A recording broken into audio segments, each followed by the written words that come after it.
La fonction apparence de Creo permet d'appliquer à des pièces ou des surfaces une couleur, une rugosité ou d'autres types de paramètres liés à l'apparence afin d'ajouter du réalisme à nos rendus 3D ou d'apporter des informations supplémentaires à nos conceptions. La fonction apparence se trouve dans l'onglet Affichage et ici Apparence. Dans ma fonction, il y a une catégorie qui s'appelle Modèle dans laquelle je retrouve toutes les apparences liées à mon modèle. Dans mon cas, je vais vouloir mettre en avant les surfaces qui vont être usinées par la suite à l'aide d'apparences. Je sélectionne donc une nouvelle apparence et je sélectionne les surfaces sur lesquelles je vais l'appliquer à l'aide de contrôle. Cette nouvelle apparence apparaît dans la catégorie Modèle. Nous allons maintenant appliquer une nouvelle apparence à d'autres surfaces. Pour sélectionner ces surfaces, j'utilise la sélection par interrogation ou clic droit pour le faire de manière plus rapide. Cette nouvelle apparence apparaît encore une fois dans la catégorie Modèle.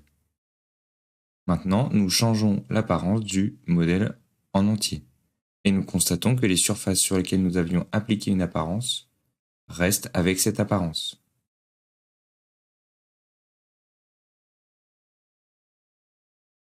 Nous allons passer à un style d'affichage ombrage avec réflexion. En faisant clic droit sur mon apparence, je peux accéder à différentes actions, comme par exemple modifier mon apparence, et ainsi changer sa couleur, ou encore lui ajouter de la rugosité.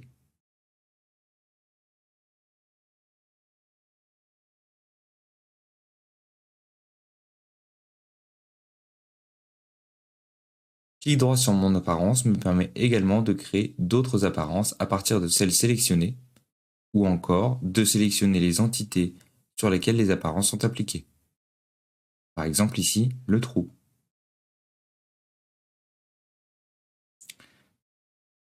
Pour effacer les apparences, il y a deux options.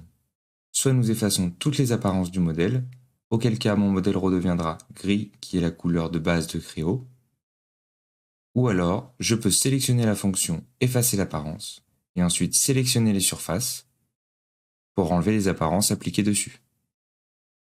Pour le faire de manière plus rapide, je peux utiliser l'outil vu juste avant, sélection d'objet, et ensuite effacer l'apparence. Il est également possible de créer des jeux d'apparence à l'aide du gestionnaire de vue. Je pourrais ainsi créer différents types d'apparences pour la même modèle et switcher entre chacune d'entre elles de manière rapide. Constatez par vous-même. Si d'autres tutos sur les apparences vous intéressent, je vous invite à regarder celui concernant les pièces et les assemblages.